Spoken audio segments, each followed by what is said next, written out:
하나님이 요셉에게 주신 꿈이 드디어 성취되었습니다. 하나님의 놀라운 역사로 말미암아 요셉은 마침내 꿈을 이루게 됩니다. 인고의 세월 끝에 한 송이 핀 꽃처럼 하루아침에 감옥에 있던 요셉은 애굽의 국무총리가 되는 성공을 경험하게 되는 것입니다. 꿈을 이룬다는 것은 얼마나 좋은 일인지 모릅니다. 여러분, 꿈은, 성공은 꿈과 같은 것입니다. 꽃처럼 화려하게 피는 꽃 말입니다. 하나님은 우리에게 꽃을 찾으시는 것이 아니라 열매를 원하신다는 사실을 아십니까? 꽃이 아니라 열매. 여러분, 꽃의, 나무의 목적이 무엇입니까? 물론 꽃을 보기 위한 나무도 있습니다마는 나무의 궁극적인 목적은 뭐예요? 열매인 줄로 믿습니다. 그래서 열매가 풍성할 때에 사람들을 기쁘게 하고 하나님을 영화롭게 하는 건 줄로 믿습니다. 나무의 영광은 꽃에 있는 것이 아니라 열매에 있는 것입니다. 많은 사람들이 성공했다가 화려하게 꽃을 피웠다가 꽃을 피우고는 허무하게 지는 것들을 우리는 자주 보게 됩니다. 특별히 우리 주위에 성공한 기업가, 연예인들, 이런 사람들 말이지요. 최근에 박유천 씨가 마약을 하다가 구속돼 갔다가 집행유예로 풀려났지요. 이 가정은 부모님이 일찍 여의고 그리고 두 형제가 자라면서 아주 어렵게 성공을 했습니다. 탤런트로 꽃을 피웠지요. 엄청나게 많은 물질을 벌어들였습니다. 그런데 문제는 뭐냐면은 꽃을 피우고 그 꽃이 지는데 너무 추하게 져버리고 말았다는 데 있습니다. 여러분, 인생의 꽃을 피우는데 그 꽃이 목적이 아니라 그 꽃이 피우고 나면은, 꽃이 질 때에 열매가 맺어지면은 그 열매는 참으로 아름다운 줄로 믿습니다. 하나님이 요셉에게 꿈을 주셨고 그 꿈이 마침내 이루어집니다. 아름답게 꽃을 피웠습니다. 애굽의 수많은 사람들이 요셉 앞에 와가지고 절합니다. 백성들이 절합니다. 백성들에게 칭송을 받았습니다. 아름다운 꽃을 피운 거지요. 그런데 문제는 하나님이 요셉에게 이 꽃이 목적이 아니라 꽃이 피우고 나면은 열매를 맺게 한 줄로 믿습니다. 하나님이 요셉에게 기대하신 꿈이 뭡니까? 하나님이 요셉을 통하여 이루고자 하는 꿈이 뭡니까? 창세기 15장 13절에서부터 6절까지 말씀을 다 같이 봅니다. 시작. 여호와께서 아브라함에게 이르시되 너는 반드시 알라. 내 자손이 이방에서 객이 되어 그들을 섬기겠고 그들은 400년 동안 내 자손을 괴롭히리니 그들이 섬기는 나라를 내가 징벌할지며 그 후에 내 자손이 큰 재물을 이끌고 나오리라. 내 자손은 4대 만에 이 땅으로 돌아오리니. 이게 하나님의 꿈이었습니다. 요셉의 아버지 야곱, 요셉의 할아버지 이삭, 요셉의 증조 할아버지 아브라함. 하나님은 아브라함 시대에, 요셉의 증조 할아버지였던 아브라함 시대에 이 약속을 하셨어요. 그리고 이스라엘 백성들은 이 꿈을 이루기 위하여서 이 약속의 땅 가나안 땅에서는 이 꿈을 담아내기에, 이 꿈을 키워내기에는 너무나 부족하고 연약한 땅이에요. 그래서 하나님의 계획이 무엇입니까? 이스라엘 백성들을 애굽이라고 하는 곳으로 보내셔가지고 그 꿈을 성취하게 하는 계획이 하나님의 꿈, 하나님의 계획이었다는 말입니다. 그래서 요셉은 그 꿈을 이루기 위한 도구가 돼가지고 먼저 선발대로 가게 된 것입니다. 자, 이 꿈을 이루려면은 요셉은 아직도 해야 될 일들이 많이 남아 있습니다. 자기 형들이 애굽에 와야 돼요. 아버지 어머니가 와야 돼요. 그리고도 그 꿈을 이루어가기 위해서는 400년 기간 동안에 하나님의 특별한 보호와 인도하심 가운데 요셉의 그 사명을 감당하는 일이 바로 요셉에게 주신 꿈이라고 하는 사실입니다. 우리는 여기서 알아야 될 게 있습니다. 많은 사람들이 요셉이 얼마나 위대한가를 보라 하면서 요셉의 위대함에 집중을 합니다마는 그게 아니라 요셉이 위대한 것이 아니라 누가 위대하시다고요? 그 꿈을 이루게 하시는 하나님을 보아야 될 줄로 믿습니다. 요셉의 생애를 보면서 여러분 뭘 보십니까? 야, 요셉 너무 멋지다, 믿음 좋아, 어떻게 그 어려움을 이겨냈을까? 여기에만 집중하면 여러분은 50점짜리입니다 하나님의 말씀을 제대로 보지 못했다는 거요. 그 뒤에 계신 누구를 보아야 돼요? 하나님을 보아야 됩니다. 다윗을 보면서 많은 사람들이 말합니다. 야, 다윗 너무나 믿음 좋다, 너무 멋지다, 어떻게 10년 동안 그 어려운데 그걸 견뎌냈지, 어떻게 골리앗과 싸우지? 라고 하면서 요셉의 인물됨, 다윗의 인물됨만 집중한다고 하면 우리는 성경을 제대로 보지 못하는 것입니다. 그 뒤에 계신 누구를 봐야 돼요? 하나님을 볼 수 있기를 바랍니다. 사랑하는 여러분, 아무리 천한 목동이라도 하나님을 신뢰하고 믿음으로 나가기만 하면 하나님은 천한 목동을 들어서 왕되게 하십니다. 비천한 지경에 빠져가지고 노예로 팔려가지고 감옥살이하며 누구도 희망을 장담할 수 없는 그런 상황 가운데 있는 요셉을 어느 날 끄집어내셨습니다. 갑자기 부르셨습니다. 그리고는 바로 애굽의 총리로 세워주시는 그분이 바로 누구다? 하나님을 볼 수 있기를 바랍니다. 그 하나님이 누구와 함께 하신다? 여러분과 함께 하신 줄로 믿습니다. 나와 함께 하신 줄로 믿습니다. 그 하나님을 바라볼 수 있다고 하면 여러분은 비로소 이제 믿음의 사람이 되어진 것입니다. 근데 요셉의 생애를 바라보고 그의 아버지 야곱의 생애를 바라보면은 요셉은 하나님을 전적으로 신뢰하며 은혜 안에 살아가는데 자기 아버지 이삭은 피해 의식 속에 살아가는 사람입니다. 많은 사람들을 가만히 연구하고 쳐다보면은요, 저 사람은 왜 그렇게 피해 의식 가운데 살아갈까? 이런 분들을 봅니다. 안타까워요.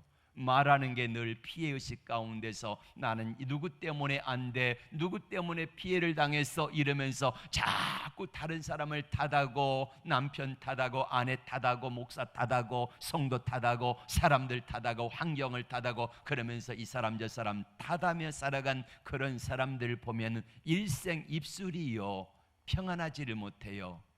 마음이 평안하지 못합니다. 삶이 평안하지 못합니다. 이게 바로 누구냐면은 자기 아버지 야곱이 그랬어요.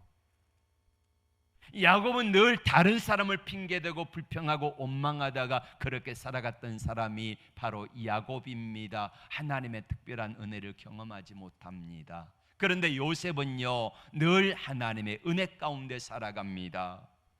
피해의식 속에 살아가는 이 야곱의 모습을 보세요. 창세기 43장 10절의 말씀 볼까요? 시작. 우리가 지체하지 아니하였더라면 벌써 2번 갔다 왔으리이다. 이 재촉 앞에 야곱이 드디어 결단을 내립니다. 11절부터 3절까지 그들의 아버지 이스라엘이 그들에게 이르되 그리할진대 이렇게 하라. 너희는 이 땅의 아름다운 소산을 그릇에 담아가지고 내려가서 그 사람 앞에 예물을 드릴지니 곧 유향 조금과 꿀 조금과 향품과 몰약과 유향나무 열매와 감복숭아이니라. 너희 손에 갑절의 돈을 가지고 너희 자루 아기의 돌로 넣었던 있던 그 돈을 다시 가지고 가라. 혹 잘못이 있었을까 두렵도다. 내 아우도 데리고 떠나 다시 그 사람에게로 가라. 아멘. 야곱이 하는 일을 보면 항상 머리가 앞섭니다. 내 생각이 앞서고 내 뜻이 앞서고 내 계획이 앞서서 하나님보다 앞서서 나아갑니다. 그러니까 얼마나 힘들어요. 제가 한번 비유를 했잖아요. 하영이가 저를 얻고 가는 격이라고. 하나님보다 앞서서 내 생각, 내 뜻, 내 의지, 내 하다 보니까 얼마나 힘들어요. 야곱의 일생을 보면은 단 한 번도 하나님을 앞서 세워본 적이 없어요. 야곱의 이름의 뜻이 뭡니까? 야곱의 뜻 사기꾼 도둑놈, 이게 야곱이잖아요. 일생을 그렇게 살았습니다. 사기꾼처럼 살았습니다. 도둑놈처럼 살았습니다. 하나님보다 앞서가니까 그런 거예요. 하나님 앞서가세요. 뭘 하리까 그랬더라고 하면은 도둑놈 되지 않았을 것입니다. 사기꾼 되지 않았을 것입니다. 그런데 야곱은요, 하나님보다 앞서가니까 너무너무 힘들고 피곤한 거예요. 아픈 거예요. 하나님 뒤따라가면 평안할 텐데 그러지를 못했다는 거예요. 그래서 두려움과 부정적으로 살아갑니다. 사건을 해석할 때에 부정적으로 해석을 합니다. 42장 36절 다 같이 볼까요? 자, 앞을 보시고 큰 소리로 시작. 이는 다 나를 해롭게 함이로다. 아멘.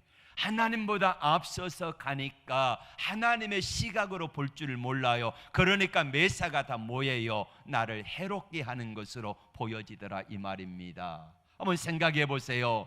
지금 첫 번째 형제들이 곡물을 사러 갔다가 다 먹고 없습니다. 이제 두 번째가 따와야 되는데 야곱의 생각에 말지의 아들 베냐민을 잃을까 봐 가지고 가지를 못하는 거예요. 두려움 가운데 떠는 거예요. 망설이는 거예요. 주저하는 거예요. 두려움 가운데서 말입니다. 문제는 뭐냐면은 하나님의 시각으로 바라보고 하나님의 시각으로 사건을 해석하면은 이거는 축복입니다. 빨리 가면 빨리 누구를 만나요? 아들 요셉 만나잖아요.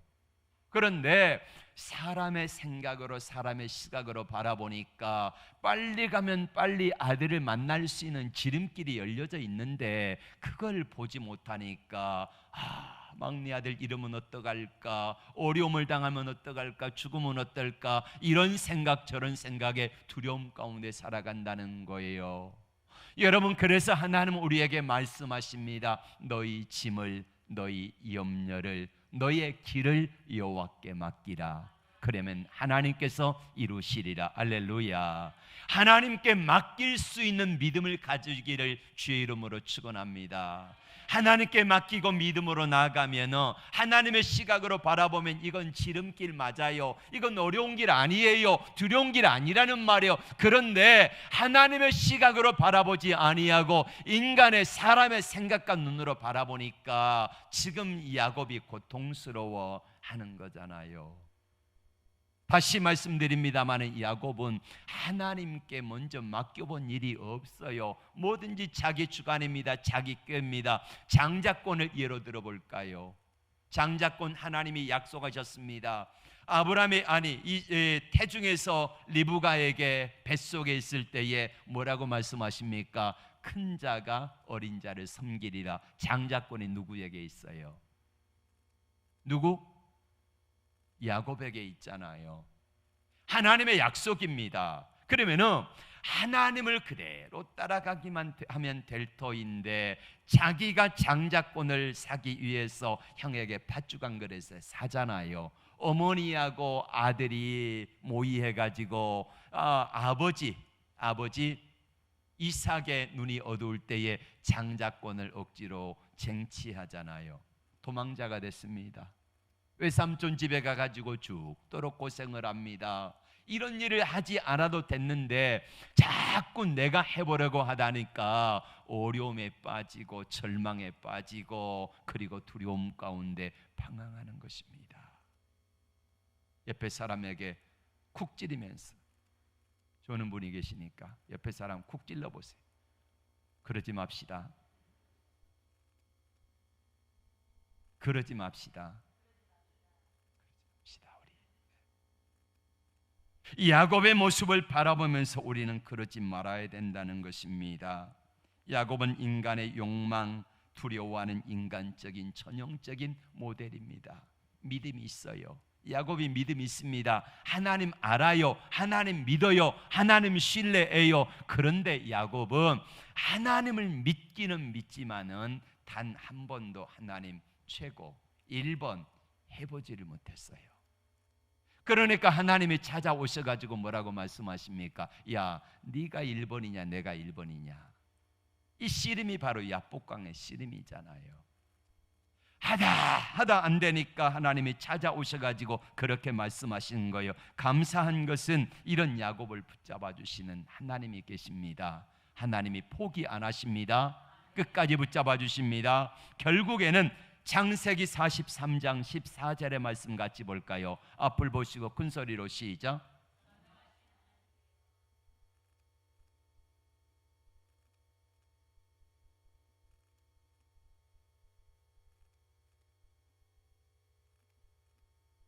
아멘.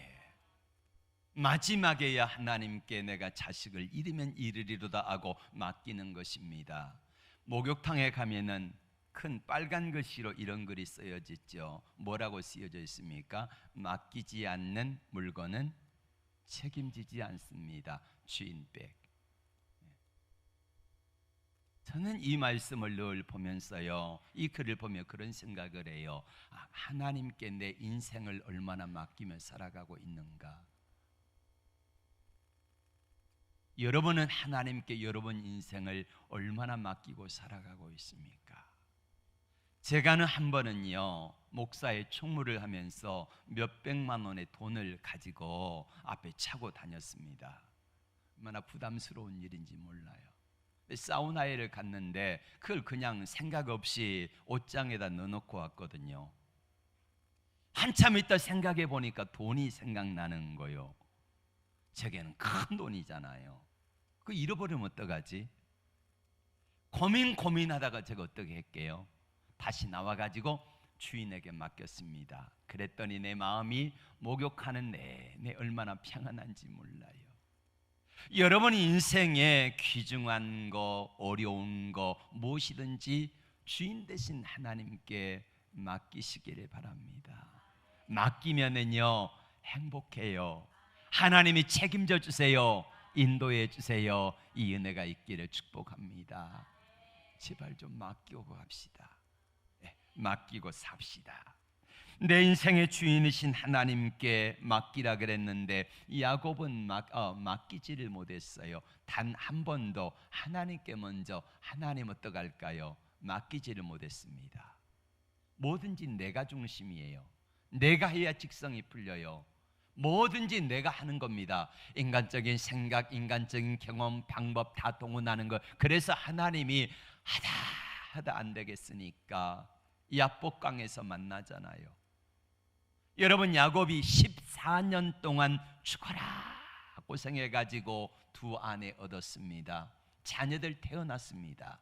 20년 동안 눈붙일 겨를이 없이 일해가지고 많은 재산을 얻었습니다. 그런데 어려움 앞에 서니까, 죽음 앞에 서니까 이거요 내 아무 소용이 없어요. 사랑하는 가족들도 내 죽음을 지켜주지 못해요. 물질도 지켜주지 못해요. 그래서 마지막으로 하나님 앞에 서가지고 하나님 어떡할까요? 이게 씨름하는 장면이 창세기 33장에 나오는 야복강 사건 아닙니까?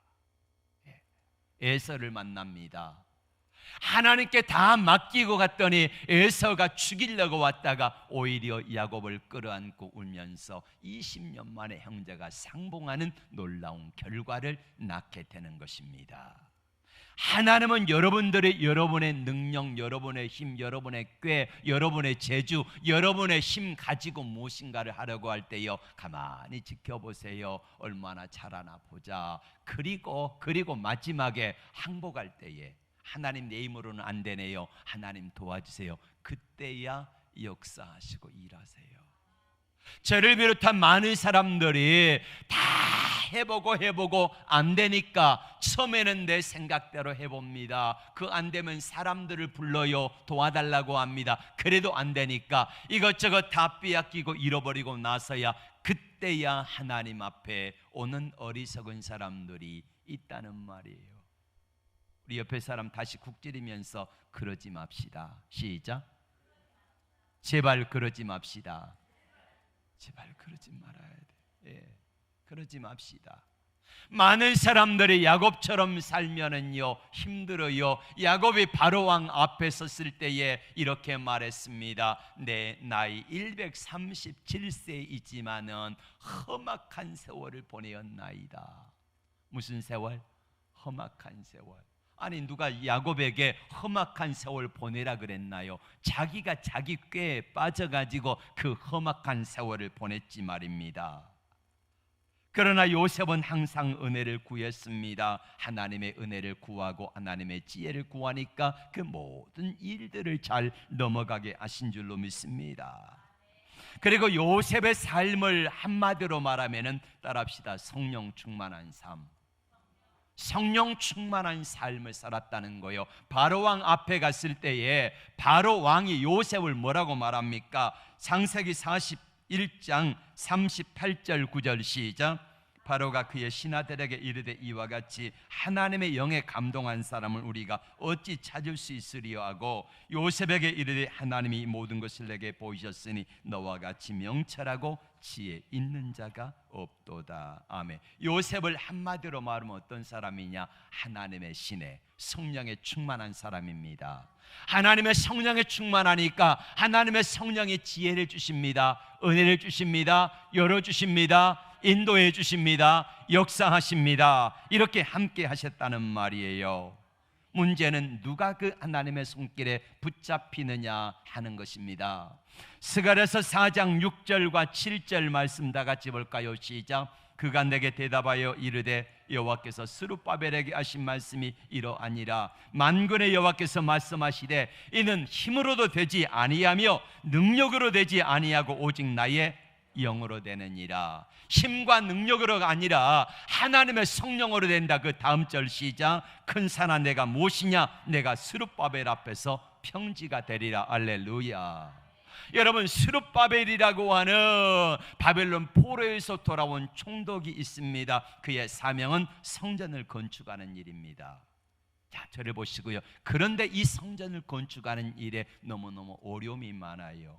백성들이 가진 물질도 없지요. 힘들지요. 어렵지요. 거기다가 대적들의 방해까지 있습니다.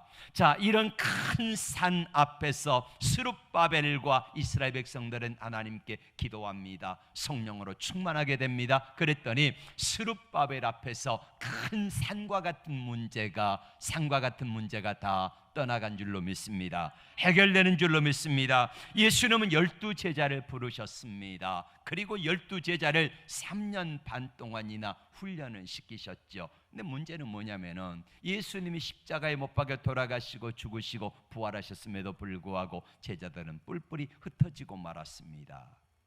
두려움 가운데 떱니다.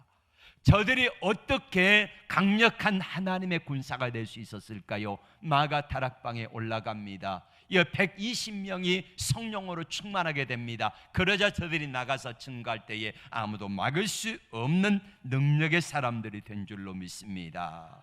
요셉은 형들을 만나고 있습니다. 형제들을 관찰하고 있습니다. 이 꿈을 실현하여서 이 꿈을 이루는 사람이 되어진 거지요.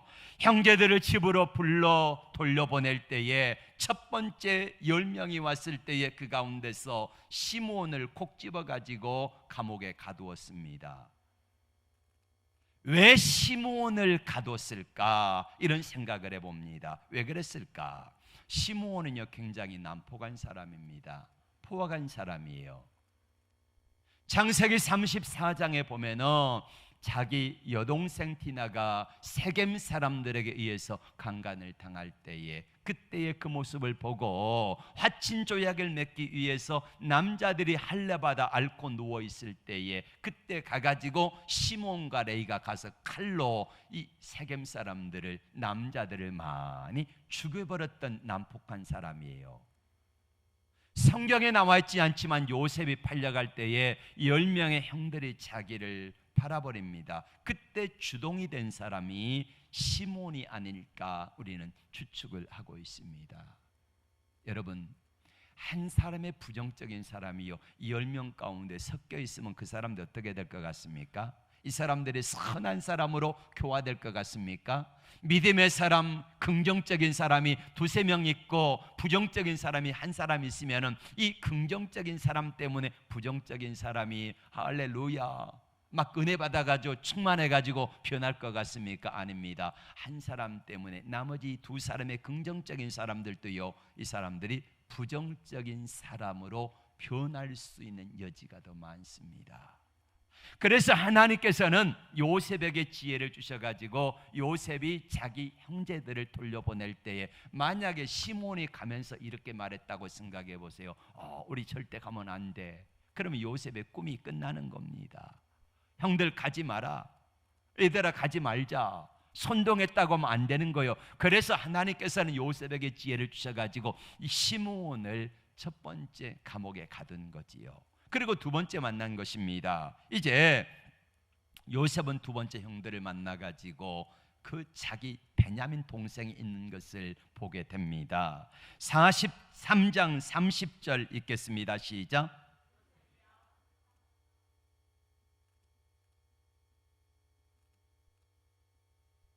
안방으로 들어가 웁니다. 그리고 33절과 4절 시작.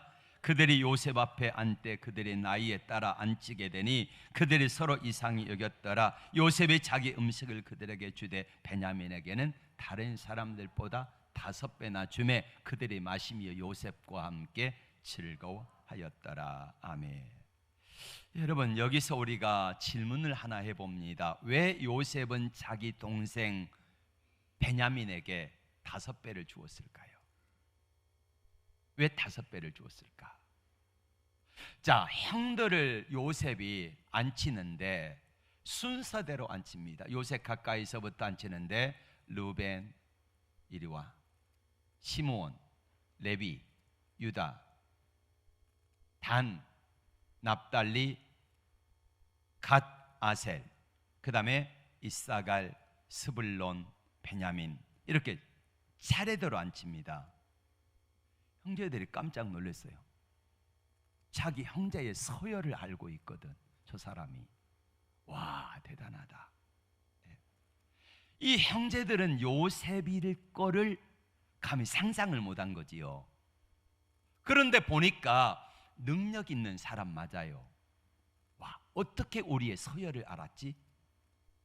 이것도 이상한데 거기다가 쭉 앉히고 다른 사람은 마시는 이 풍성하게 음식을 주는데 한 배 주면은 자기 친동생 요셉에게 몇 배를 줘요? 5배를 줘요. 5배를. 왜 그랬을까? 행아, 왜 그랬을까? 왜? 응? 예? 뭐하니까? 소중하니까. 또 다른 분들은 왜 그랬을까? 같은 배가 같은 친형제니까.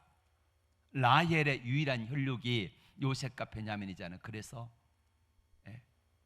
여러분, 많은 분들이 이렇게 생각하고 있습니다. 그런데 요셉의 생각은 그게 아닙니다. 요셉이 자기 동생에게 5배를 주면은 과연 나머지 형들이 어떻게 쳐다볼까, 이거를 보는 거예요.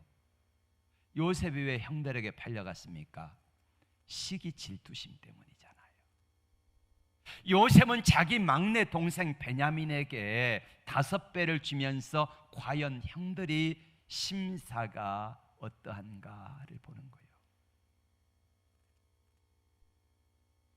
사촌이 땅 사면 여러분 기쁘지요? 사촌이 땅 사면 기쁘시면 아멘. 사촌이 땅 사면은요, 배 아프지 말기를 바랍니다. 어떤 사람이 또 이상한 희한한 해석을 해놨어요. 사촌이 땅 사면 왜 배가 아프냐?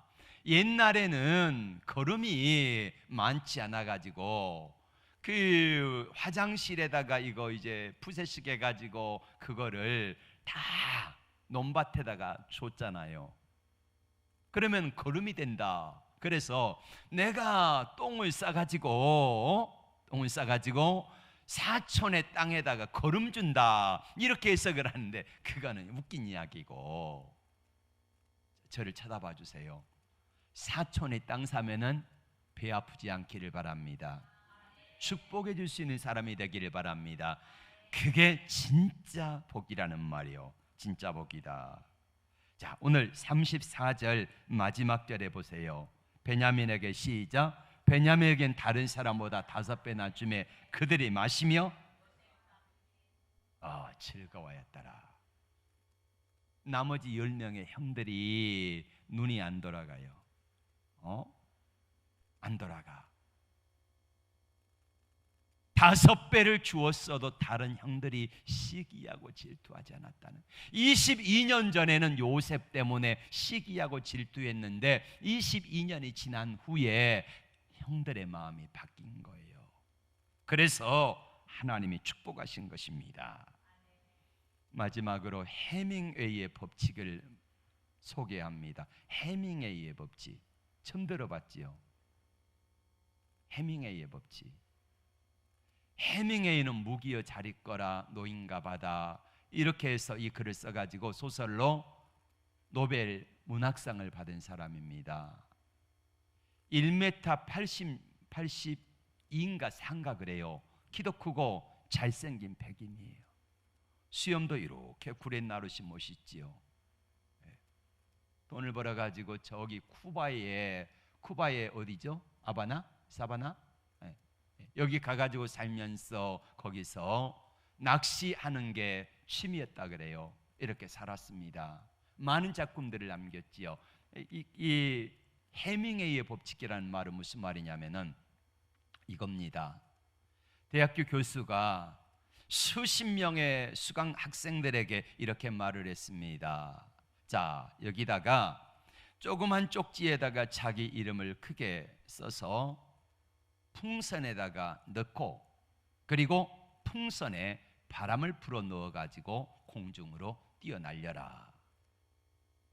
수십 명이 자기 이름이 든 쪽지를 풍선 안에다 넣고 불어 가지고 날렸습니다. 자, 이제 여러분들이 5분 안에 그 풍선 속에 들어있는 자기 이름을 찾는 거다. 시작. 5분 동안에 자기 이름이 든 풍선을 찾으려고 가서 없으면 버리고 가서 없으면 버리고 이랬는데 5분 동안에 단 한 사람도 자기 이름이 든 풍선을 아무도 찾지 못했다는 겁니다. 이제 교수님 이렇게 말합니다. 여러분 가운데서 이제 어떤 풍선을 찾든지 거기에 적힌 이름을 사람을 찾아가서 가져다 주어라.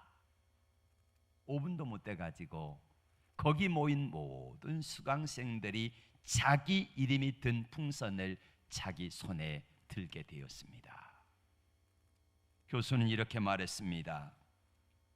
지금 시험한 자기 풍선 찾기는 우리네 삶과 똑같습니다. 사람들은 필사적으로 행복을 찾아다니지만 행복이 어디 있는지 장님처럼 헤매고 있습니다. 그럼 행복은 어디 있을까요? 행복은 다른 사람의 행복과 함께 있습니다. 다른 사람의 풍선을 찾아주듯이 그들에게 행복을 찾아서 나누어 주십시오. 그러면 반대로 여러분이 행복을 누리게 될 것입니다. 이것이 해밍웨이의 법칙입니다. 해밍웨이는 돈도 많고 부자로 명성과 많은 것들을 누리며 살았습니다. 근데 말년에 62세인가 그가 이 비행기 사고가 나가지고 다리를 절면서 건강이 악화되고 친구가 죽는 그런 모습을 바라보면서 마음의 고통을 당하다 결국에는 많은 재산을 남기고 엽총으로 자살해 죽었습니다. 남았더라면 얼마나 좋았을까요? 다른 사람들에게 베풀었으면 얼마나 좋았을까요? 자, 이제 요셉 이야기로 돌아갑니다. 행복은 거창한 곳에 있지 않습니다. 손 닿는 곳에 있습니다. 바로 옆에 침구입니다. 해밍웨이는 행복을 이렇게 말합니다. 행복을 가꾸는 것은 손 닿는 곳에서 꽃을 따다가 꽃다발을 만들어 다른 사람에게 주는 것이 행복이다. 요셉 하나님이 꿈을 주셨습니다. 성공했습니다. 많은 사람들이 엎드려 절합니다. 형제들이 와가지고 엎드려 절합니다. 성공했잖아요. 그 성공을 요셉이 자기만 누리고 복수하는 데 썼다라고 하면은 요셉은 거기서 끝났을 것입니다. 그러나 요셉은 하나님의 주신 아름다운 꿈을 이루는데 그가 가진 주어진 권세, 능력, 물질 모든 것을 다해 가지고 누구를 섬겨요? 첫 번째로는 바로왕을 섬기고 그리고 이 애굽 사람들을 섬겼습니다. 그리고 형제들이 왔을 때에는 형제들과 함께 아버지 어머니를 섬겼고 무려 그로부터 약 한 400년이 흐른 후에 이스라엘 백성들은 놀라운 역사를 이루게 됩니다. 마침내 70명의 사람들이 200만이 되는 엄청난 민족을 이루게 되고 마침내 약속을 향해 땅을 향하여 출발하는 놀라운 사람들이 되어진 거지요. 자, 말씀을 맺습니다. 하나님의 주신 성공과 물질 축복을 남을 위해 쓰시기를 바랍니다. 그게 남이 가족이든 이웃이든 교회든 하나님의 나라든 상관하지 않습니다. 내게 주신 거 내 주머니만 찔러 넣지 말고 그거를 다른 사람들과 함께 나누는 데 사용하면은 하나님께서는 더 많은 것들을 여러분에게 허락하여 주실 것을 믿습니다. 하나님은 꽃이 아니라 열매를 기대하십니다. 꽃이 성공이라고 하면은 성공 후에 하나님의 영광을 위하여서 이웃들에게 베푸는 삶을 살아갈 때 그 영광은 바로 열매가 되어서 여러분도 누리고 다른 사람들도 누리는 놀라운 결과를 낳게 되는 것입니다. 이 은혜와 축복이 여러분들을 통하여 이루어지기를 주의 이름으로 축복합니다. 우리 다 함께 찬양합니다.